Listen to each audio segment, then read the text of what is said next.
The Before, structure, sorry, Commissioner.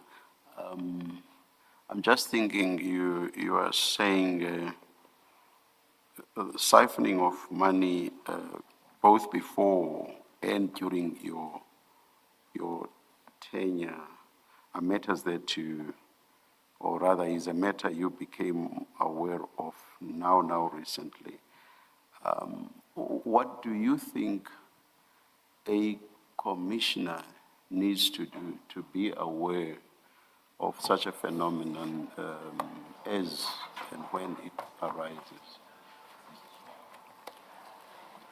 Chairperson, Well, I'm just thinking if there was no Madlanga Commission, when would you have become aware of this phenomenon? Chairperson, I will indicate in terms of the stopping at the ad hoc, and I will explain when it will make sense and the picture will get clearer. Or In terms of I was appointed as the Commissioner of Tshwane Metropolis Department. And the matter that we are referring to, it mostly is the APSS. So I will delve into that, and I will also recommendations and then also corrective measures and also moving forward. I will definitely, it will be part of my statement, and I will go into detail in that regard. Let's leave it for that. Thank you. Thank you, Commissioner. Maybe just to follow up from what the chairperson is saying, would I be correct to say that you, as the chairperson may well be saying, is that you've been following the commission and the testimonies of witnesses? When I had time, I did follow the commission. I have a little bit of insomnia, so yes, I did, but not all the time. But obviously when it became alarming to me was 18 March at the end of the commission, and then 19 March. And then I will also then say what action I took immediately, 20 March. So yes, mostly was for me concerning, although it isn't concerning when it comes to any law enforcement department, because you do look into it and then see if those things are happening in your department.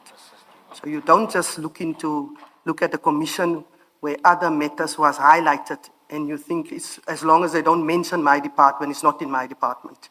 You do need to go see what is happening in your department. So in terms of that, yes, I did follow the commission. Thank you. Please continue. The structure of the statement is as follows. First, I deal with my appointment. That will be 8.1. 8.2, second, I deal at a high level with the procurement prescripts and my understanding. 8.3, third, I will deal with TMPD 02, 2016/2017, which is the controversial tender for physical guarding of the city of Tshwane assets. 8.4, fourth, I deal with TMPD 01, 2024-2025, which relates to the prevention of unlawful occupation and illegal occupiers of the city's assets. The name of that tender is land invasion. 8.5, fifth and last, I would then like the commission to allow me to make some concluding remarks. And then 9, I want to again just put it on record. I will assist the commission as best as I can, including elaborating beyond the statement as may be required, and also if I have the information with me, but also if I don't have it, I will also submit if I have to. So let me start with my background and appointment. I'm currently, as I said, employed as a Chief of Police for the Tshwane Metropolitan Police Department from the 1st of October 2023. I started my law enforcement career in Cape Town in 1998. I was employed by the City of Cape Town Traffic Services, and I was working my way up until I was a Deputy Commissioner. From Deputy Commissioner, I was acting as the Chief of Police from February 2016 until I left the employ of the City of Cape Town to start up, operationalize the Nelson Mandela Bay Metro Police Department. They were established, but they were not operationalized yet. So during that time, when I was in Nelson Mandela Bay, coming from Cape Town, going to Nelson Mandela Bay, it was quite a rude awakening. When I came to Nelson Mandela Bay, in terms of the staff, in terms of resources, in terms of putting systems in place, etc. I was there until I had a 5-year contract, and I was there until my contract obviously ran out. Then I applied by the City of Tshwane when I saw the position in the newspaper for the Chief of Police position at the Tshwane Metro Police Department. I was successful, and I started there first, as I said, 1st of October 2023. My qualifications include a National Diploma in Policing and also a BTEC degree in Policing, both from UNISA. I have a traffic diploma, cum laude, that I obtained at Jean Low Traffic College in Brackenfell in Cape Town. And then I also did my municipal police qualifications at the SAPS Philippi College, also in Cape Town. Currently, commissioners, I'm the only female Metro Police Commissioner in the country, and also the national chairperson of the Metro Police Commissioners Forum, which is convened on a quarterly basis around the country where Metro Police departments are established. And I was also appointed as the Gauteng Province Community Safety Champion of Integration. I'm in possession of my security clearance certificate, which is on the level of top secret. It was renewed on the 3rd of December 2025, and it will be valid till the 31st of December 2030. I will now move over to my role at the TMPD. TMPD was established in April. Sorry, Commissioner. Just to check mathematically, would you say that's over 15 years or so experience in the municipal policing environment? It's actually more. More. Okay. Thank you.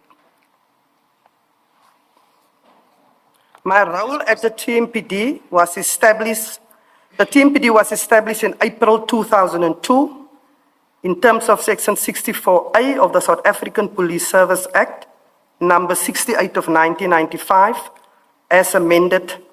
Like other Metro Municipal Police Service, the TMPD's function include traffic policing, bylaw enforcement, and crime prevention.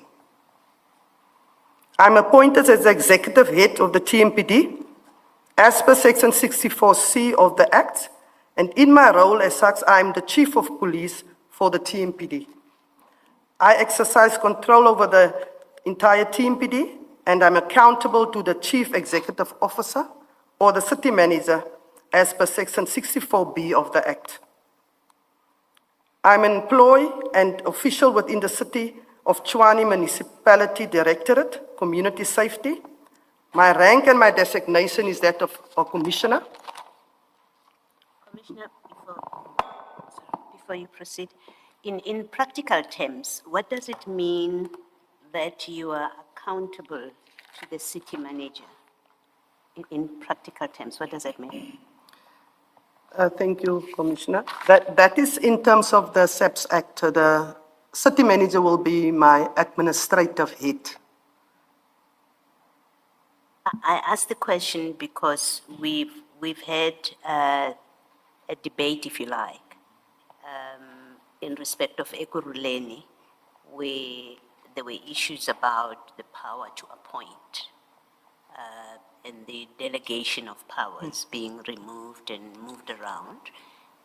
the instance of the city manager, and it turned on what does it mean that the chief of police is accountable to the city manager? Does it mean the city manager can, for example, step in and make appointments where the act says you're responsible for making appointments as chief of police, but the city manager is an accounting officer, and therefore the bearer ultimately of authority as CEO of the institution? Can she step in and make appointments that the SUBS Act says you're responsible for? So when I say practically, what does it mean? I'm trying to resolve that question.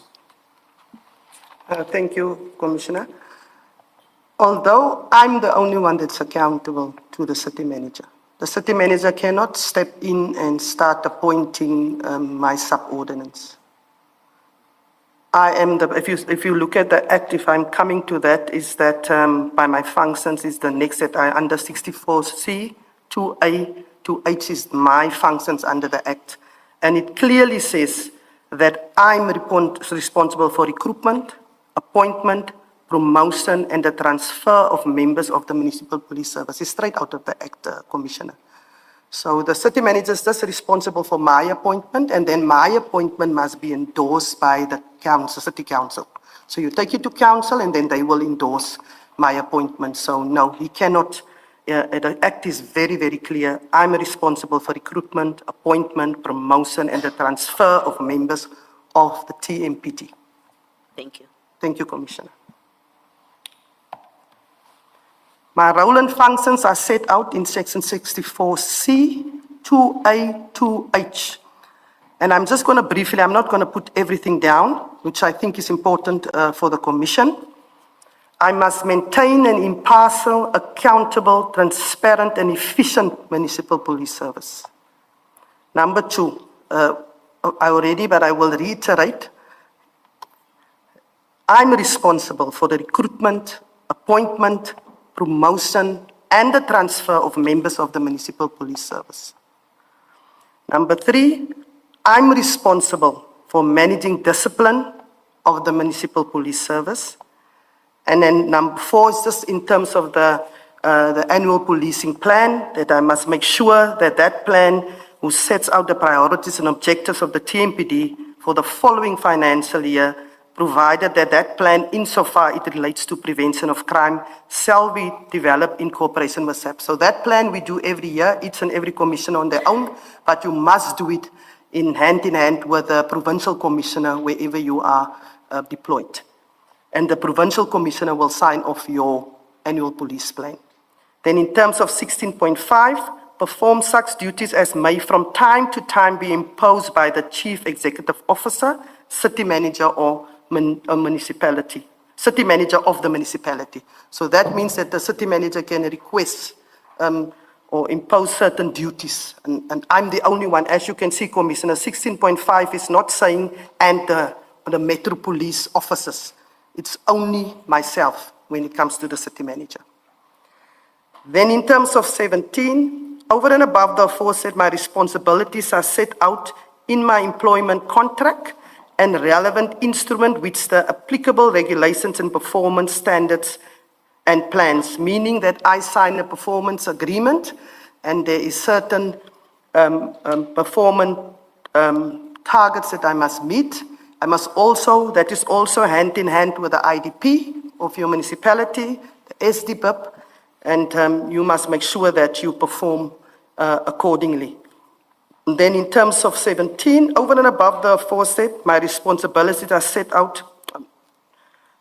I think I've mentioned that one. Sorry, Commissioner, maybe before you go further, I just wanted to highlight, would part of those instruments include the MFMA, the Municipal Finance Management Act? Yes, it was also the Municipal Finance Management Act. Okay. Operational budget as well as capital budget. Thank you. Then in terms of 18, consequently, I have ultimate responsibility for all the operations of the TMPD as prescribed by the Act in executing of my duties. I am assisted by 4 appointed deputy commissioners, and I've got 1 vacant acting deputy commissioner post. If the commissioners will just allow me, I just want to elaborate a little bit when it comes to that, in terms of the responsibilities of the deputy commissioners that was appointed. I've got Deputy Commissioner Mzansi News. She's responsible for regional policing. Now, regional policing in the city of Tshwane, I've got 7 regions in the city of Tshwane, of which region 1 is my Sosanguve, my Rietgat, Waatle, Mabopane, Roslyn, Interveld, and Garankuwa. That is region 1. Region 2, in terms of the city of Tshwane, is my Hammanskraal, Wonderboom, Sinnerville, Temba, etc. Region 3 is where we are, CBD, Sunnyside, Hatfield, Arcadia, Atteridgeville. And region 4, Centurion, Oliven, that is my region 4, and all the others that goes with it. Region 5 and 7 is together because it's, if you look at Cullinan is region 5, and then we just put it together with Bronkhorstspruit. And then number 6 is Mamelodi and Eersterust. Those are the reasons that Deputy Commissioner Nomsa Nhlapo is responsible for. She's got 36 regional officers, same like the police stations we have in the city of Tshwane. She must make sure that she's got the deployment where the community are. So that we make sure that you're in the region and not deployed maybe from the headquarters in Pretoria West. In terms of Region 3, Pretoria West is also part of Region 3. Then in terms of Deputy Commissioner Son Bollys, he will also come before this committee because he was the caretaker from 1st of July 2024 until 28th of February 2025 of the APSS. So Deputy Commissioner Son Bollys is responsible for training and innovation, and he is also standing in as being my staff officer. Training and innovation is not only for when we have basic intake, it's also to make sure the skills of the Metro Police are sharpened. And we make sure that they are aware of if there's any regulation that changes or any act, and then refresher training, firearm shooting training, all of that to make sure that the officer can do his or her work outside. In terms of the Deputy Commissioner Mzansi Dlamini, his responsibilities is administration and support, of which finance, fleet, HR-related matters, as well as internal affairs. Then there's Deputy Commissioner Revo Spies. I'm sure everybody knows Revo Spies by now. So 18.3, Deputy Commissioner Mzansi Dlamini, does procurement fall under any of what you have itemized? So say again, Commissioner. Does procurement fall under any of the matters that you've itemized? In terms of Deputy Commissioner Mzansi Dlamini? Yes. Yes. Deputy Commissioner Mzansi Dlamini is responsible for all administration and support, even if it comes to ARTO, if it comes to uniform, if it comes to supply chain management. So anything other than the operational field and APSS, he is responsible for. Yeah. You're probably aware why I'm asking that question. I'm asking that question because evidence of the exchange of emails between Deputy Commissioner Dlamini and the CFO, Mr. Mnisi, has been laid before this commission. And that evidence related to procurement. So that's why I'm asking the question that I've just asked. Yes, he's also responsible for procurement, is also falling under him. Thank you. But I'm sure, Commissioner, when we come to that, we will zoom in and then I can actually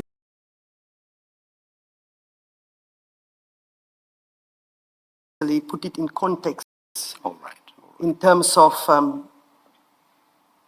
Thank where he was responsible and then if that also is part of his duties. So Thank you. I will assist the